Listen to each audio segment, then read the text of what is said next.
Hey everybody, Chief Meteorologist Brad Benovich here for SkiSoutheast.com. Well, the blowtorch continues. It is really warm right now in the Southeast, and it's going to stay warm this week. But there are finally those real signs that after this weekend, we're actually going to see some changes in the pattern. So let's take a look real quickly at what's going on here. We'll try to refresh this to get you a look at the pattern here. So you see the ridge over the Southeast, that dreaded Southeast ridge. You just hate to see it. There it is, right there, centered off the Florida coast. We're in that blowtorch southwest wind. But if you look in Western Canada and the Western U.S., boy, just checking out some of the resorts out west, they're getting clobbered. I'm heading to Tahoe in January, and they're just getting absolutely dumped on out there. So that pattern is there. It just got to shift east over time. Now, the ridge holds tight this week, so really warm air for most of this week. But where we start to see changes is going into the weekend. A trough digs into the western U.S., but instead of staying there, it starts shifting to the east. So by really New Year's weekend, not so much Saturday, but more so Sunday into Monday, you could see a dip in the jet stream develops right here.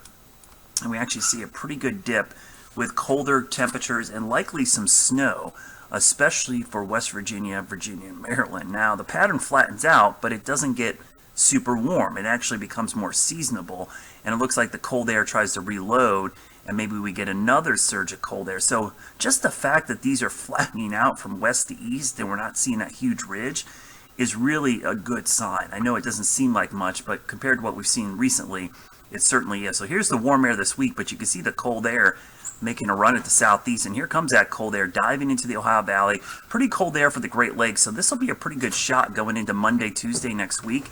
Certainly the potential that this is going to bring some good northwest flow snow and definitely some good snowmaking opportunities. So the snowmaking opportunities to me are most optimistic there going Monday, Tuesday, Wednesday next week. You see the rain with all the systems until the weekend.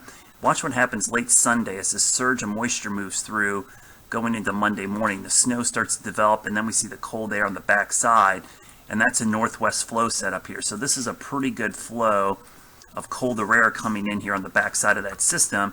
And so when we look at the snowfall forecast, it's not great obviously this week, but going into the weekend, you could see that the chances of some snow developing in the mountains. Now, a lot of this east of the mountains and down here, this is probably all bogus, and we're not going to see snow there. But on the backside of this, you certainly are going to see some snow in those areas. So here's the bad news first. The forecast this week, not great. I don't even have snowmaking in the forecast Tuesday through Saturday. So by far the longest stretch of non-snowmaking conditions. In fact, we're probably melting a lot of base.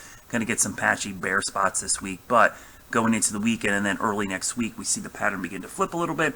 In January, while it's not trending super cold, it's trending closer to average, which is all we need right now for the snowmakers to catch up.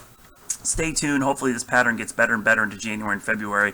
One thing about weather patterns like this, when it's super warm in December, it rarely lasts the entire winter. We've had a couple winters where it stayed pretty blowtorchy most of the winter, but at some point we're going to see this flip. There's just too much cold air out west and in Western Canada that's got to get on the move at some point into the eastern U.S. And remember, it's still early in the season. We're barely getting to the end of December. We've still got January, February, and most of the early half of March here in the Southeast, which really means we've got a long ways to go before the season is over. Hope you had a great Christmas. Let's look forward to a great New Year's. And as always, think snow.